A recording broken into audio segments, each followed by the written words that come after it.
Bonjour, bonjour tout le monde. Une autre vidéo aujourd'hui, un autre live sur un autre sujet. Je manque d'air, j'étouffe. Qu'est-ce que je peux faire? Je manque d'air, j'étouffe. Bon sujet, super intéressant aujourd'hui. J'espère que vous allez aimer ça. Mon nom est Chantal Brouche, néo-sexopédienne, donc une spécialiste en savoir-faire et savoir-être sexuel, une spécialiste des sens et du plaisir. Bonjour tout le monde. Bonjour Christian, bonjour Pascal. Oui, fait qu'aujourd'hui, Robert, le réseau est faible, je ne sais pas si je vais vous perdre. OK, ça vient de se stabiliser. Ouf! C'est la première fois que ça arrive. Pourtant, la température est belle. Moi, je suis en forêt, hein. Fait qu'en forêt, on est un peu avec l'Internet à pédale. C'est pas une connexion Internet qui est très, très stable. Bon, disons-le comme ça. Donc, on revient. J'étouffe, je manque d'air. Pourquoi est-ce que j'étouffe? Pourquoi est-ce que je manque d'air? Ben, c'est principalement l'envahissement. C'est l'envahissement. Comment ça se fait que je suis envahie, que je me laisse envahir par l'autre? Okay? Moi, j'aime beaucoup l'aborder dans l'aspect de responsabilité. Parce que oui, il y a un envahisseur et je me sens envahie, je suis envahie, mais je me laisse envahir. Okay? Donc, la grande question, elle est là. Il ne peut pas avoir d'envahisseur si moi, je ne me laisse pas envahir. Si je me laisse envahir, pourquoi est-ce que je me laisse envahir? Ça, c'est la grande question. Et moi, mon Dieu, que c'est quelque chose que je connais. C'est quelque chose que j'ai tellement vécu, l'envahissement, puis ça remonte à très, très loin. Et en fait, je vous dirais que tous ces comportements défensifs-là, ça nous vient de notre enfance. Hein. C'est pas pour rien qu'on développe une défensive, c'est qu'on vit des choses qui sont souffrantes, on a des émotions qui sont trop intenses, qui sont trop souffrantes dans l'enfance, qui fait que, naturellement, l'esprit va se défendre, le mot le dit, donc un mécanisme de défense qui va s'instaurer et qui va faire que ça va être satisfait, du moins pour nous protéger temporairement. C'est un peu comme un bouclier qui, pour l'instant, va faire que je vais pouvoir continuer à vivre malgré l'intensité de la douleur émotionnelle que ça peut créer. En vieillissant, là on parle de l'enfance, en vieillissant, on va renforcer ce processus-là, ça va devenir tout à fait naturel et intégré, mais en vieillissant, il faut sortir de l'inconscience et retomber dans le conscient pour pouvoir avoir du pouvoir sur certaines situations qui sont insatisfaisantes. Et quand on dit « je manque d'air », j'étouffe, je me sens comme un oiseau en cage, je suis pas capable de respirer. Moi, en tout cas, je me suis entendu dire souvent, j'ai l'impression que tu respires mon air. Comment ça se fait? Pour l'imager, j'ai quasiment envie de vous donner un exemple de moi, mon vécu, d'où est-ce que ça vient, comment est-ce que c'est né chez moi. Ça va vous donner une bonne idée, un bon exemple. À vous de voir, de le transférer dans votre vécu à vous, parce que c'est quand même quelque chose qui a été dans ma vie pendant tellement d'années. Et je dis pas que c'est absolument absent de ma vie aujourd'hui. Ce que je dis, c'est que je suis plus à l'affût parce que l'inconscience, ça l'a disparu. J'ai conscience aujourd'hui de ça. Ça, c'est la grosse différence. Donc, j'ai du pouvoir sur moi, ce que je n'avais pas du tout avant. Ça s'est instauré dans l'enfance pour diverses raisons. Okay? Pour moi, j'ai développé avec l'envahissement un complexe de castration. Okay? Ce que ça veut dire, c'est que donc, je m'empêche d'agir, de respirer, de parler, d'exister. Je m'empêche d'exister pour une raison précise. OK? À l'époque, ça a été vraiment une défensive, même, je pourrais dire, une certaine protection. Hein, parce que quand la défensive s'instaure dans l'enfance, c'est pour nous protéger. C'est insatisfaisant, donc c'est pour ça qu'on appelle ça un mécanisme de défense. Et pour moi, on trouvait que j'avais trop de caractère et qu'il fallait briser ce caractère-là. Et je m'exprimais assez, ça sortait. Moi, j'ai toujours été assez spontanée. Et disons que la réponse était aussi spontanée. Fait que j'ai mangé des volets, j'ai été attachée, on a essayé de me dompter. Et à un moment donné, je devais avoir, je ne sais pas, entre 6 et 8 ans, je me souviens plus exactement, j'ai cédé. J'ai abdiqué. J'ai baissé les bras et je me suis castrée par protection. Dans le sens, je me suis dit, il faut que ça arrête, je ne peux plus vivre ça. Qu'est-ce que je vais faire? Fait que je vais devenir docile. Fait que c'est pas mal ce que j'ai fait, mais je suis rentrée dans un monde intérieur où plus personne n'avait accès à qui j'étais. Je ne m'ai plus exprimée pour avoir une certaine sécurité face à ma personne et à mon psychique, finalement, ma psychologique. Ça a été une très bonne protection pour moi. Enfin, j'y tenais.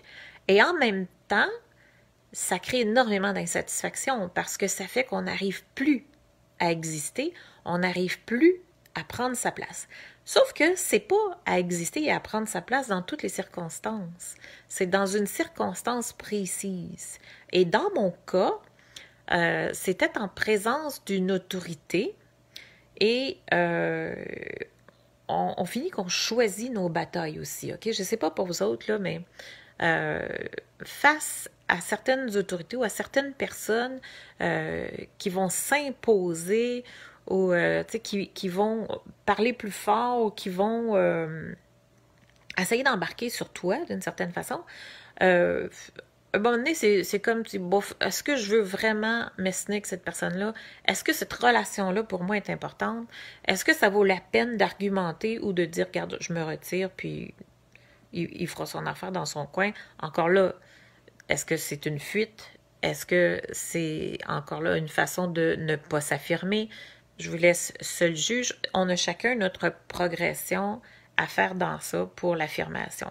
Mais le fait est que plus je me tais, moins je m'affirme, moins je vais être capable d'exister en relation, plus je me sens éteint aussi à l'intérieur de ça, je me sens mourir et ce besoin d'air, d'oxygène, le mot le dit, hein? Quand j'ai besoin d'air, ben, l'air, c'est la vie. L'oxygène, c'est la vie. Donc, en fait, le manque d'air, je me prive d'oxygène, je m'empêche de vivre, je m'empêche d'exister. Et il peut y avoir plein de raisons pour ça. L'important, c'est vraiment de prendre conscience pourquoi est-ce que j'agis de cette façon-là. Pourquoi est-ce que je m'empêche inconsciemment? Pourquoi est-ce que je m'empêche inconsciemment de respirer? Moi, dans mon cas, c'était la peur de cette violence-là, mais quand on est rendu dans une castration, c'est que puis moi, c'est une castration là, acquise parce que ça fait très, très, très, très longtemps. J'ai vraiment plus conscience de ça. Ce qui fait que c'est hyper insatisfaisant, mais on ne le voit pas, mais on ne sait pas pourquoi, on ne comprend pas pourquoi on agit de certaines façons et que c'est toujours la même chose qui nous arrive aussi à quelque part. On se sent envahi un peu partout. Hein? Tu peux te sentir envahi dans ton temps, tu peux te sentir envahi dans ton espace, tu peux te sentir envahi, nommer tous les territoires. Hein? C'est une question de territoire, c'est une question de respect de chacun de nos territoires. Fait observez, est-ce que vous laissez embarquer, envahir dans vos territoires? Et si oui, pourquoi? C'est quoi la peur qui est en arrière de ça? Moi, la peur qui était en arrière de ça, c'est que suite à toute cette violence, autant physique que psychologique, j'ai accumulé une rage. Okay? Une rage. Vraiment, le mot est faible. Une rage tellement intense et que j'avais toujours l'impression que c'était un presto qui était sur le point d'exploser. J'avais peur de moi. J'avais peur de ce que j'aurais pu faire. J'aurais pu tuer. J'ai toujours dit ça. J'ai dit, si on me déclenche, je vois plus clair, je tombe d'un bleu, je peux tuer. J'avais peur de moi. Donc, je me suis complètement empêchée d'agir par peur de réagir, étant à quelque part conscient de l'intensité qui était là. J'avais peur d'aller toucher à cette intensité-là parce que le jour où je vais être touchée, mon Dieu, qu'est-ce qui va arriver? Est-ce que je vais tuer? Est-ce que je vais être violente à mon tour? Est-ce que je vais reproduire cette violence-là? Parce que quand c'est arrivé à l'époque, quand j'ai abdiqué, c'est que je me suis juré quelque chose tellement solidement. Je me suis dit, plus jamais, moi, jamais, jamais je vais faire vivre ça à quelqu'un. Je ne veux pas reproduire ça. Pour aucune considération, je veux être l'artisan de cette violence et de cette humiliation. Fait que ça a été une décision tellement claire pour moi que je me suis complètement castrée. Et ça a eu un effet à travers les années sur plein de situations où, dans certaines circonstances, j'avais énormément de difficultés à m'affirmer ou à exister. Parce que dans d'autres circonstances, j'ai absolument aucun problème. Fait que, c'est pas dans tous les axes. C'est dans une circonstance qui ressemble à ce que j'ai vécu à l'époque. Quand j'ai eu conscience de ça, parce que manquer d'air, mon Dieu, que j'ai tellement manqué d'air dans ma vie, mais je voyais pas pourquoi, je comprenais pas pourquoi. C'est toujours une question de territoire. Toujours une question de territoire. C'est de voir pourquoi est-ce que je fais pas respecter mon temps. Pourquoi est-ce que je fais pas respecter mon environnement? Pourquoi est-ce que je fais pas respecter... Regardez tous vos territoires, tout ce qui vous appartient. Vous allez voir, j'ai une vidéo sur les territoires. Il y en a beaucoup, beaucoup, beaucoup, beaucoup. C'est hyper intéressant de voir, OK, où est-ce que je me laisse envahir? Dans quel territoire? Pourquoi je fais ça? Est-ce que j'ai une castration aussi? Puis la castration, pour ceux qui ne connaissent pas ça, c'est que c'est un comportement acquis, dans le sens que le meilleur exemple que je peux donner, c'est un éléphant.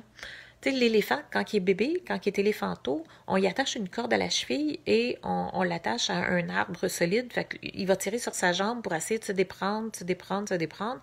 Puis après un certain temps, il voit que ça donne absolument rien. Fait qu'il peut pas se délivrer de là. Fait qu'il abdique. Le fait d'avoir abdiqué fait qu'il n'essayera plus de s'enfuir. Fait qu'à partir de ce moment-là, on peut l'attacher à un simple piquet. Puis, il n'essayera même pas de s'enfuir. Il y a quelque chose à la cheville. Pour lui, ben, il est prisonnier. C'est fait. Fait que c'est ça, une castration acquise. C'est d'être tellement convaincu dans sa tête qu'on n'y peut rien, qu'on n'y peut rien. Fait que c'est une conviction, c'est une croyance acquise, c'est une castration. Tant qu'on n'a pas conscience de notre castration, on ne peut rien y faire. La prise de conscience, c'est tellement essentiel dans la vie. C'est la première ouverture vers la liberté. Moi, je vous en souhaite, là, ça a été, moi, j'adore faire des prises de conscience. J'aime ça, j'aime ce chemin, c'est savoureux. Et le jour où j'ai fait la prise de conscience de cette castration-là, où j'ai pu toucher à cette souffrance qui était là en moi, qui faisait tellement d'incohérences, je mélangeais tout. Pour moi, la colère, ça voulait dire exactement la même chose que la violence, que l'agressivité, que la rage, que, pour moi, c'était tout ensemble, ça. Mais la colère, c'est sain, à quelque part, ça nous permet de nous affirmer. En mettant tout ça dans le même package deal, pour moi, j'avais plus aucune façon de pouvoir m'affirmer dans certaines circonstances. En démêlant tout ça, en comprenant que, oh wow, attends un peu, là, c'est vrai que c'est pas la même chose et je ne reproduis pas. C'est de revenir dans la conscience. Et quand j'ai pu toucher, j'ai senti cette pression, ce presto-là, complètement le faire... J'ai perdu, je n'ai plus ce presto bouillant de rage, je n'ai plus du tout cette rage. C'est fantastique, c'est extraordinaire d'avoir touché, d'avoir été voir ce qui se cachait alentour, de comprendre vraiment. J'ai banalisé pendant des années, j'ai rationalisé ça, dire que bon, c'était réglé, ça faisait des années. On est fort là-dedans à rationaliser. Mais quand j'ai vraiment touché, waouh! Wow, wow, la puissance que ça a eu, la libération, ça l'a fait aussi que je me suis rendu compte que mes repères, OK? Puis voilà le lien, nos limites, mes repères face à mes limites étaient faussés. Ce que je croyais comme conviction être une réalité, c'était plus là, c'était plus vrai, là, ça ne marchait plus. Là. Donc, comment gager, sentir ma limite face à mon territoire, je me sentais que c'était faussé. Donc, ce que j'ai fait, c'est que j'ai demandé à mon époux parce que c'est un de mes déclencheurs principaux qui représente en même temps ce type d'autorité que j'ai vécu dans l'enfance et de dire, regarde, si tu acceptes, j'aurais besoin de refaire et recréer mes repères pour que je sente vraiment quand je suis déclenchée, donc en ta présence, parce que je suis souvent déclenchée en sa présence, parce que l'envahissement, je l'ai vécu des années en sa présence. Mais tu sais, c'était lui l'envahisseur, c'était de sa faute. Hein. Mais quand tu revires le miroir puis que tu te rends compte, oui, OK, mais moi, je me laisse envahir. Là. Comment ça se fait, je me laisse envahir? Pourquoi est-ce que j'ai pas ce pouvoir-là sur moi? Puis si je me laisse pas envahir, il peut plus m'envahir. Là. Fait que tu sais, c'est une valse, c'est une danse qui se fait à deux, ça. Fait que comment je peux arrêter ça, cette valse-là? J'ai ce pouvoir-là. Le pouvoir, c'est le pouvoir sur moi. C'est le pouvoir de la responsabilité. Donc, c'est de voir, OK, de quelle façon est-ce que je peux arrêter cette valse-là? Parce que non, ça ne me satisfait pas. Puis écoute, oui, j'ai besoin d'air. Oui, je veux respirer. Fait que c'est d'apprendre à exister. Puis d'apprivoiser, en fait, cette peur qui fait qu'on va sortir de cette castration-là et de cette conviction qu'il y a un danger si je pose un geste. Il y a un danger si je m'affirme. Là, il faut que je vive l'expérience que le danger, il est inexistant, que le danger, il n'est plus présent. Il était à l'époque. Il était vrai à l'époque. Il ne l'est plus aujourd'hui. Je n'ai pas ce vécu de violence aujourd'hui avec mon conjoint, fait que je n'ai pas à me sentir menacée. Fait que c'est quelque chose qui est ancré, mais qui doit disparaître. Comme l'éléphanto, OK, que c'était vrai à l'époque que l'arbre ne pouvait plus. Sauf que l'éléphant, s'il réalisait aujourd'hui que le piquet, là, il est capable de l'arracher puis qu'il pourrait avancer, ben, il irait, il avancerait, mais il n'a pas cette conscience-là. Je dois retrouver cette conscience-là que c'est faux, cette croyance-là.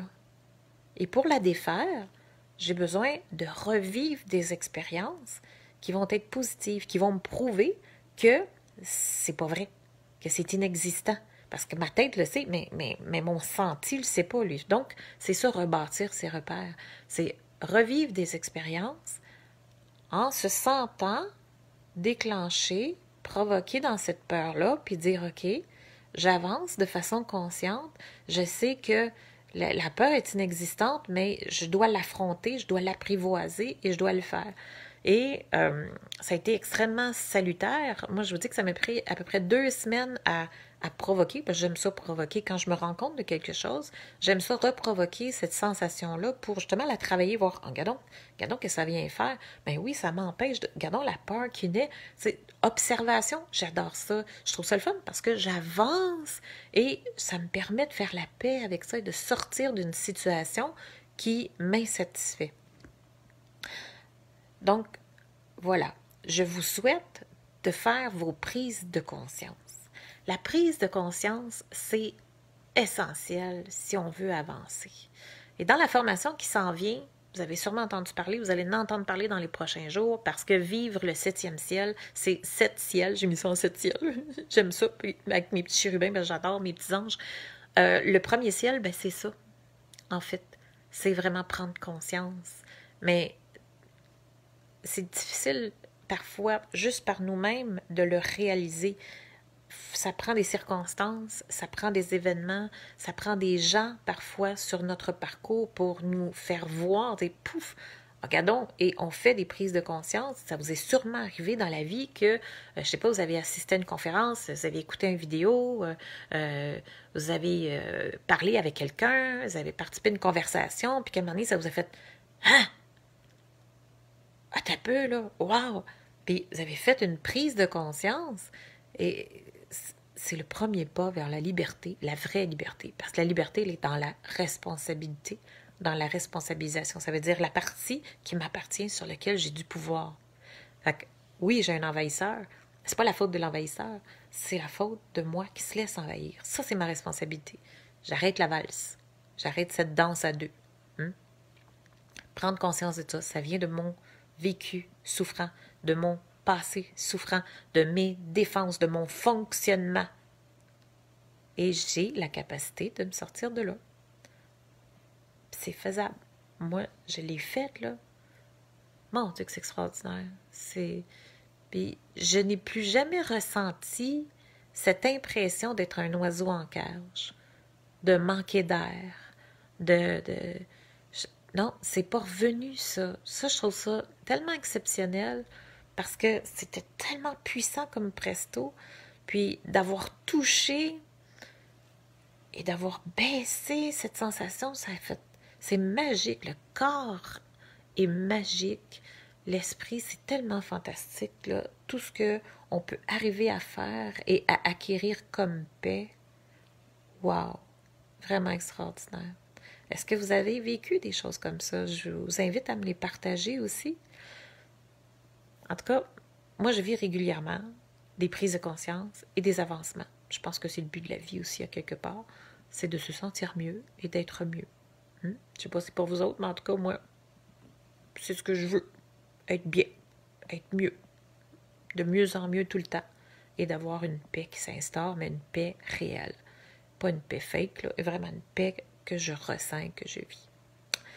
Fait que sur ce, moi, je vous laisse. On se revoit demain pour un autre live. Ça devrait être en matinée aussi, vers 11h midi, quelque chose comme ça.